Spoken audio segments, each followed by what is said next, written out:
Hello students, myself is Dr. P. Today we will learn about lung. It could be primary or secondary. Primary lung cancer is a very common disease and the secondaries in the lungs are also frequently occurred. Lung is the most frequent site for the metastasis. The secondaries in the lung come majority from the breast, bladder, prostate and colon. Why these secondaries are common in lung and liver? Because of the dual blood supply. And the primary lung tumor metastasis occurs usually into the brain, bone, adrenal and liver. Primary lung tumor could be either benign or malignant and it usually arises from the either epithelial cells or mesenchymal cells. 95% of primary lung tumor arise from the bronchial epithelium. So it is known as a bronchogenic carcinoma. And 5% are the miscellaneous group, either arise from the neuroendocrine cells or mesenchymal cells. So first of all, the hematoma of the lung. It is a non-neoplastic lesion but usually present as a mass lesion. It is a small peripheral nodule seen incidentally on the X-ray of the chest. It is usually benign and no risk of malignancy and consists of the mature tissue in abnormal disorder organization, which include cartilage, fat, fibrous tissue and vessels. So this is a slide showing a hematoma in which we can see the disorganized cartilage tissue and this is a mesenchymal tissue. This is a gross photograph of the hematoma. Now coming to the most important cancer, that is a bronchogenic carcinoma. It is the leading cause of cancer related death in industrialized country and account for at least 1/3 of cancer death in men. Nowadays, the incident rate is declining in men and increase among the women. And it occurs usually between the age of 40 to 70 years. So, which are the risk factor or etiological factor for lung cancer? Which include various factors and prominently include tobacco smoking and radioactive gas. So, first etiological factor, that is a tobacco smoking. There is a considerable positive relationship between tobacco smoking and lung cancer. It depends on the amount of smoking, tendency to inhale, and the duration of smoking habit. The increased risk becomes 20 times greater among the habitual heavy smokers. And passive smoking also increases the risk to the twice than the non-smokers. So what does the smoke particle does? They will irritate the epithelium and genetic mutation in the epithelium and further mutation and leads to alteration in the epithelium and leads to cancer. The experimental evidence suggests the analysis of the tar show there are more than 1200 carcinogenic and promoter substance in the smoke. So in this slide we can see this is a normal lung epithelium. These are the ciliated cells of the bronchial epithelium. These are the goblet cells and these are the basal cells. If certain etiological factor like smoke, they will, when there is a repeated stimulation, there is a proliferation of these basal cells. So there is a proliferation of basal cells and ultimately there is a squamous metaplasia of this epithelium and dysplasia. Then carcinoma in situ and ultimately when the carcinoma in situ means the basement membrane is intact. When they invade the basement membrane, it is known as a invasive squamous cell carcinoma. And finally, it metastasizes to the other side. So progression of lesion due to smoking, initially there is a basal cell hypoplasia followed by squamous metaplasia, dysplasia, carcinoma in situ and invasive squamous cell carcinoma. Industrial hazards. All type of radiations are carcinogenic.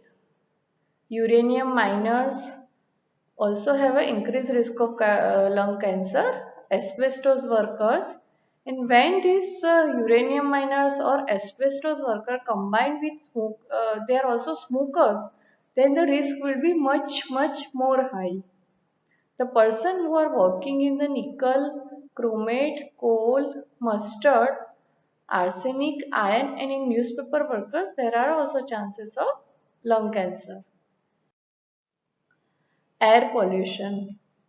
It may play some role in increased incidence. The indoor air pollution, especially by radon gas, leads to development of lung carcinoma. And scarring due to old infarct, wounds, scar, granulomatous infection, they are associated with adenocarcinoma. Now coming to the molecular pathogenesis. In neoplasia, you have studied either what is a basic mechanism of oncogenesis. The few are the growth promoting oncogenes, and those who suppress the oncogenes, they are known as the tumor suppressor genes. So whenever there is an activation of growth promoting oncogenes, which include KRAS and EGFR, and on other side there is an inactivation of tumor suppressor gene like P53. So growth is more and more because of the growth promoting oncogenes are activated, while those who inhibit, they are become inactivated.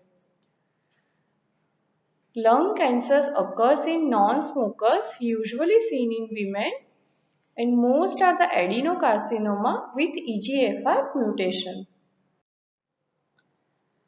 Now coming to the precursor lesions, there are three types of precursor lesions are recognized. Squamous dysplasia and carcinoma in situ, which leads to squamous cell carcinoma, atypical adenomatous hyperplasia, and diffuse idiopathic pulmonary neuroendocrine cell hyperplasia. Now coming to the classification of bronchogenic carcinoma, it is divided into two categories. One is a histological classification and another is according to therapy. So in histological classification, the bronchogenic carcinoma is classified into squamous cell carcinoma, adenocarcinoma, large cell carcinoma, small cell lung carcinoma, and other types which include mixed pattern like mixed squamous cell and adeno or mixed squamous with small cell carcinoma, among which the adenocarcinoma is the commonest type of lung carcinoma right now. Initially it was a squamous cell which was a predominant, but now this carcinoma has surpassed the squamous cell carcinoma and adeno is a most common type of carcinoma. And for therapeutic purpose, it is divided only into two categories: small cell lung carcinoma and non-small cell lung carcinoma. Non-small cell lung carcinoma includes squamous cell carcinoma, adenocarcinoma, and large cell carcinoma. Among the major histological subtypes, squamous and small cell carcinoma show strongest association with tobacco exposure.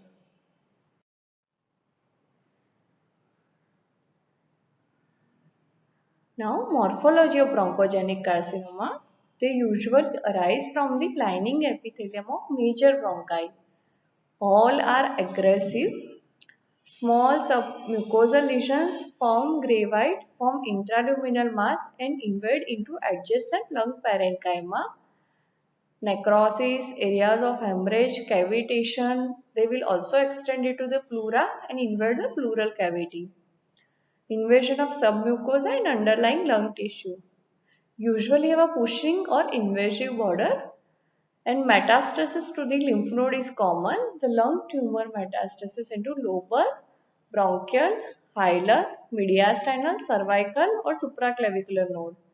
And hematogenous spread into the other organs like common site of metastasis are brain, liver, adrenal and bone. and body cavity metastasis occurs in the pleura.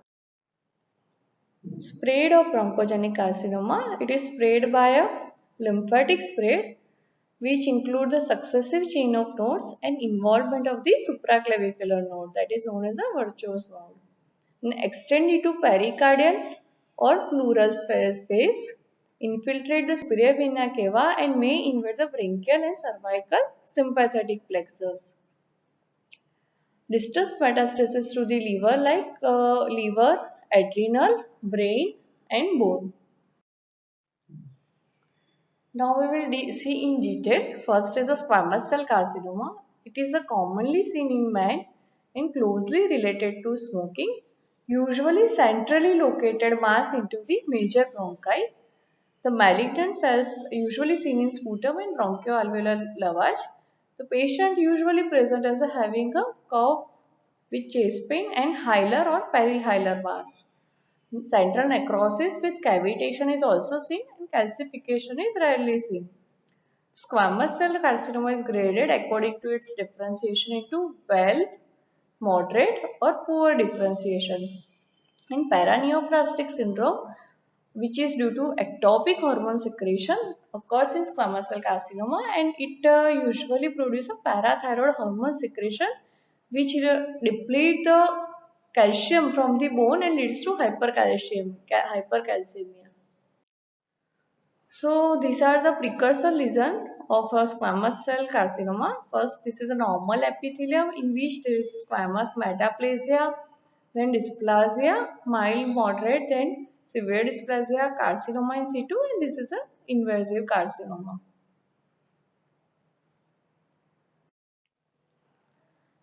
On histological features, these tumors range from either well differentiated to poorly differentiated. The characteristic feature is a presence of keratin pearls and stratification of tumor cells. So we can see in this slide, this is a centrally located hilar mass arise from the major bronchi. We can see this is a grayish white mass. This is a histological picture in which there is a malignant squamous cells with keratin pearl formation, high mitotic activity and high frequency with p53 mutation. So this all photograph of squamous cell carcinoma. We can see this is a grayish white centrally located mass, and these all are the malignant squamous cells infiltrating into the stroma and formation of keratin pearl. Adenocarcinoma. Second type is adenocarcinoma. Adeno means there is a glands are formed, while in squamous cell keratin pearl is formed. So there are two forms of adenocarcinoma seen in case of lung cancer. One is a bronchial derived carcinoma and another is a bronchiolo-alveolar carcinoma. So bronchial derived carcinoma is usually seen under the age of 40, women and non-smokers. It is usually present as a peripherally located small lesion and tends to metastasize at early stage. In bronchiolo-alveolar carcinoma involve the peripheral part as a single nodule and more often as a multiple diffuse. So this is a gross showing a adenocarcinoma. They are poorly circumscribed, grayish yellow lesion, single or multiple. And adeno will secrete a mucus. They are mucus secreting carcinoma. So grossly they would have a mucoid or glassy appearance. Cavitations are rare, more peripherally located, smaller in size and metastasize earlier. Usually KRAS mutation is seen. So adenocarcinoma are peripherally arise or peripherally situated. We can see in this radial HRCT a small peripheral nodule. It turned out as a adenocarcinoma. This is a peripherally located small mass which turn out as a adenocarcinoma. So this is a adenocarcinoma peripherally located mass with grayish gelatinous surface.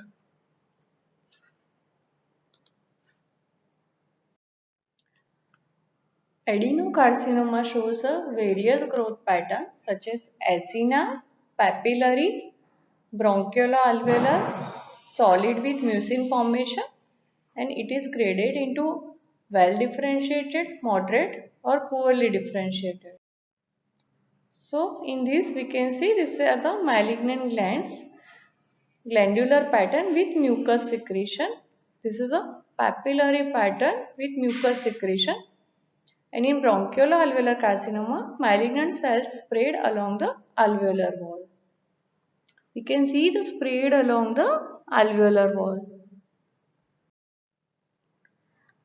So this is also a glandular malignant gland and mucin secretion glandular pattern.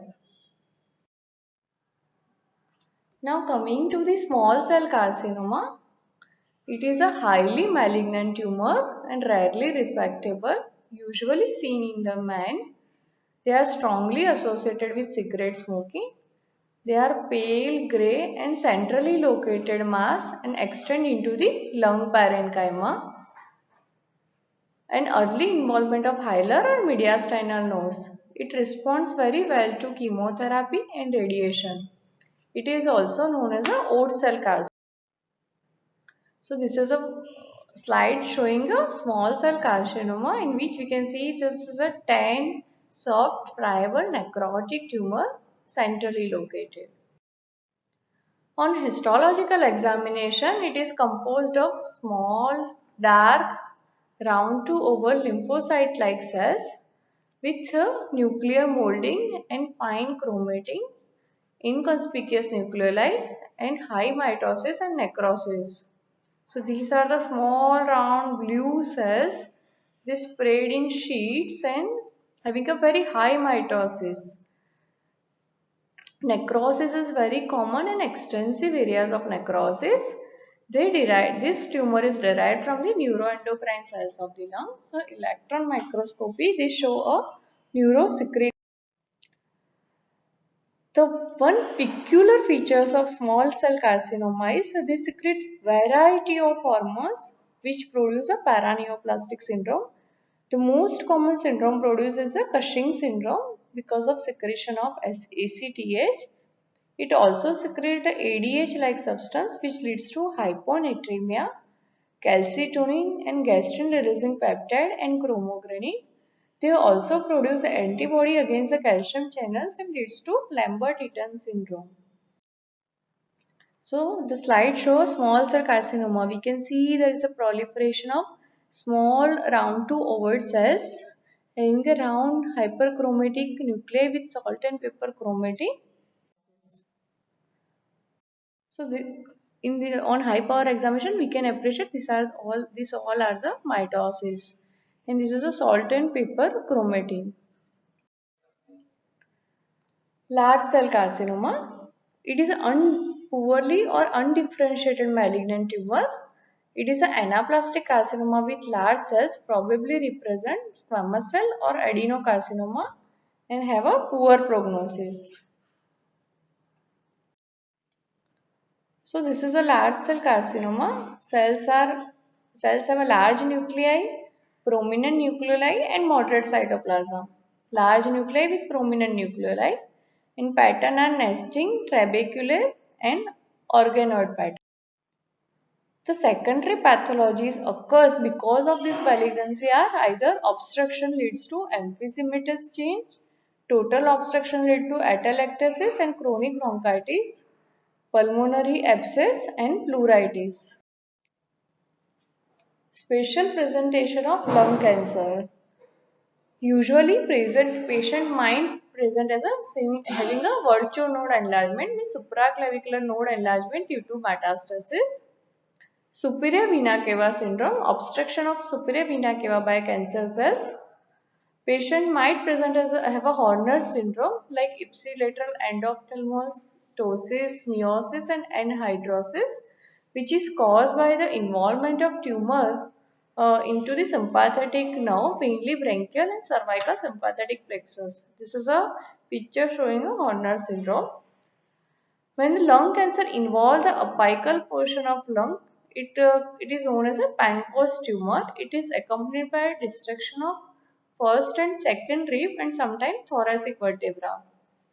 in hoarseness of voice due to laryngeal nerve involvement, and paraneoplastic syndrome due to ectopic hormone secretion. Clinical course of bronchogenic carcinoma, usually insidious lesion. Patient have a chronic cough and expectoration. Then other symptoms like hoarseness, chest pain, superior vena cava syndrome, pleural and pericardial effusion, and symptoms due to metastatic spread. Always a non-small cell lung carcinoma have a better prognosis than small cell lung carcinoma. What is paraneoplastic syndrome? It develops in 3 to 10% of the patients, which a patient have either neuromuscular symptoms, clubbing of the fingers, hematological manifestation, or endocrine.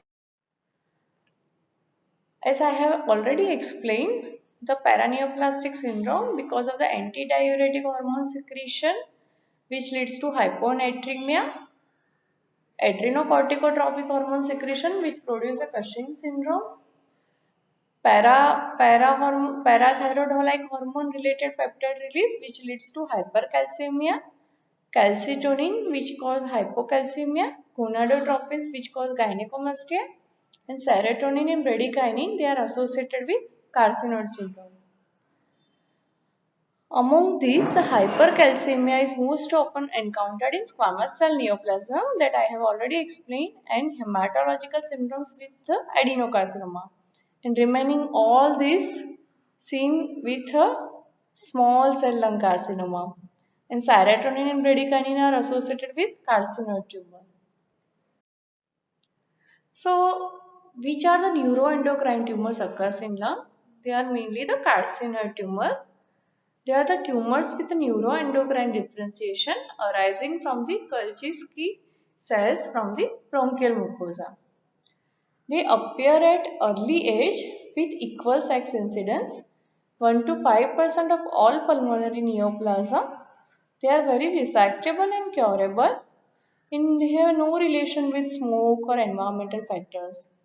Patients have a presentation of carcinoid syndrome in which intermittent attack of diarrhea, flushing, and cyanosis. 5-year survival rate is very good, and metastasis is. So it is originate from the main stem bronchi, two pattern, either obstructing polypoidal pattern or intraluminal mass. And we can see these beautiful cells arranged in organoid pattern or nesting. On histological examination, the composed of uniform cuboidal cells have a regular round nuclei, salt and pepper chromatin with very few mitosis and no anaplasia. However, this atypical carcinoids show mitosis and necrosis. So this is a slide showing a carcinoid tumor. You can see beautifully the cells are arranged in this organoid nesting pattern ribbons, and cells have a round oval nuclei with salt and pepper, nuclear chromatin, and no mitosis. On electron microscopic examination, we will show this type of neurosecretory. Now coming to the heart of this lecture, what is the difference between small cell and non-small cell lung carcinoma? The small cell, they are having a small round cells with scant cytoplasm, hyperchromatic nuclei, fine chromatin, and they are in diffuse sheets. While non-small cell, according to like whether it's a squamous, adeno, or large cell, they are having a like abundant cytoplasm, high NC ratio, pleomorphic nuclei, or either glandular or squamoid architecture. Small cell carcinoma are usually centrally located, while in case of large cells, squamous are centrally located, adeno are peripherally located, and large cell could be centrally or peripherally located. Small cell are arise from the neuroendocrine cells. All neuroendocrine markers are positive. So it includes synaptophysin, chromogranin, and neuron-specific analogs, while they are absent in case of non-small cell carcinoma.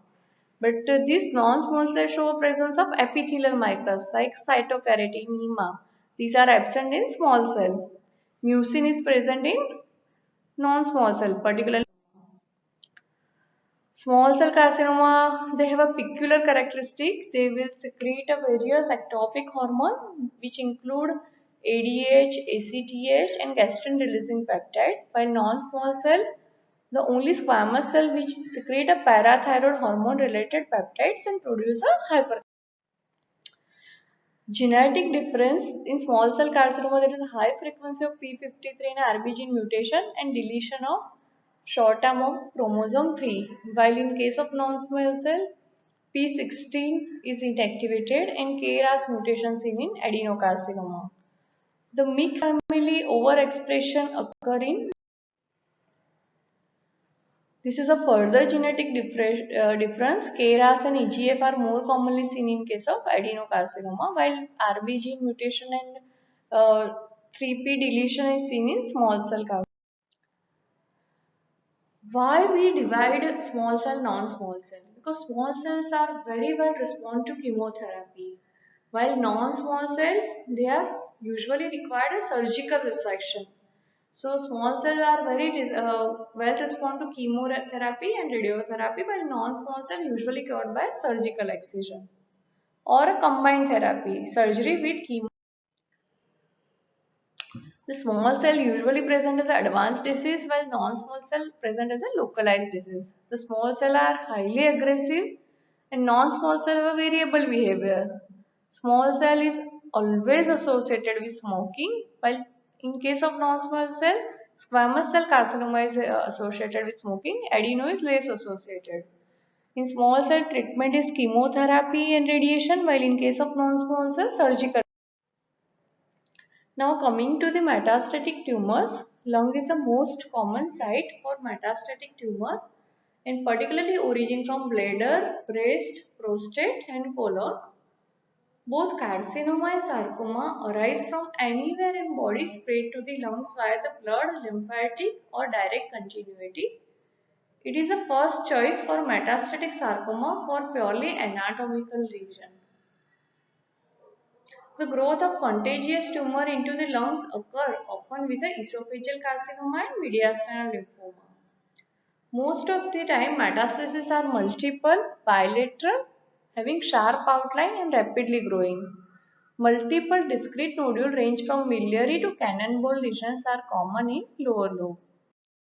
So in this X-ray we can see these are the multiple cannonball type lesions. This is a HRCT of lung in which we can see multiple lesions. So this is a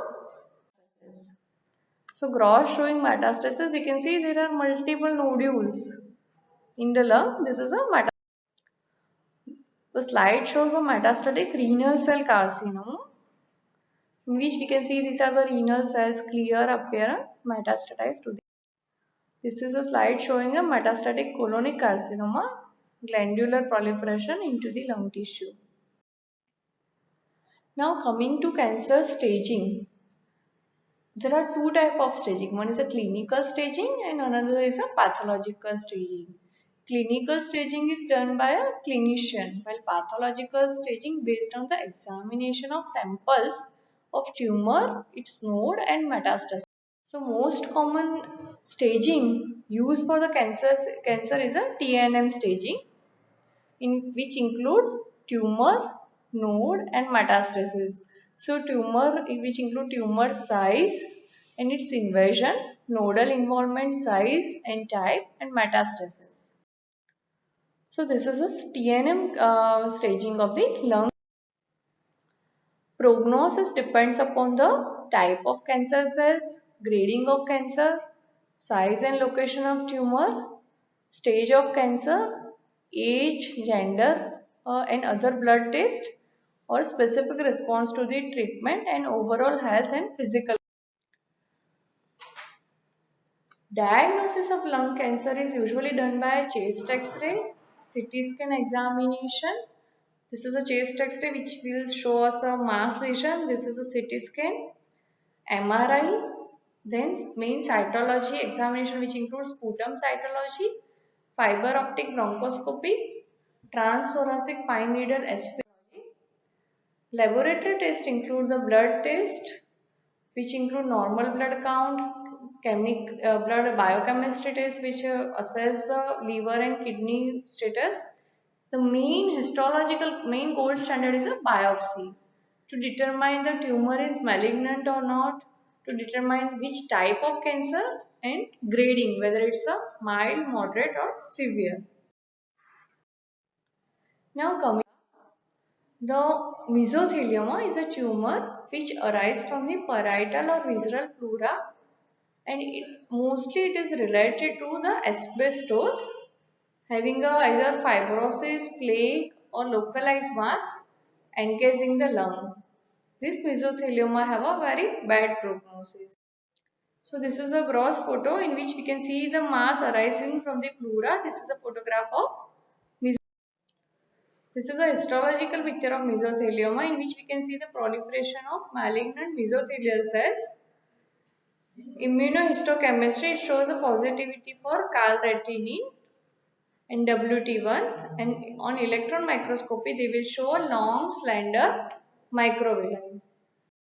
So on concluding my talk, the four major type of lung cancers which include small cell carcinoma, it is also known as oat cell cancers, usually centrally located, and large cell non-small cell carcinoma includes squamous cell carcinoma, adenocarcinoma and large cell carcinoma, in which squamous is centrally located, adenocarcinoma are peripherally located, and large cell either centrally or peripherally located. Small cell carcinoma very well responds to chemotherapy, while non-small cell required a surgical examination. Small cells are highly aggressive and non-small cell are less aggressive. So this is a squamous cell carcinoma, this is a adenocarcinoma, and this is a small cell carcinoma. Squamous cell carcinoma show a keratin pulp formation, adenocarcinoma show glandular differentiation, large cells show malignant undifferentiated large cells, while small cell shows small round to ovoid cells with hyperchromatic nuclei in diffuse sheets. So I am concluding my talk.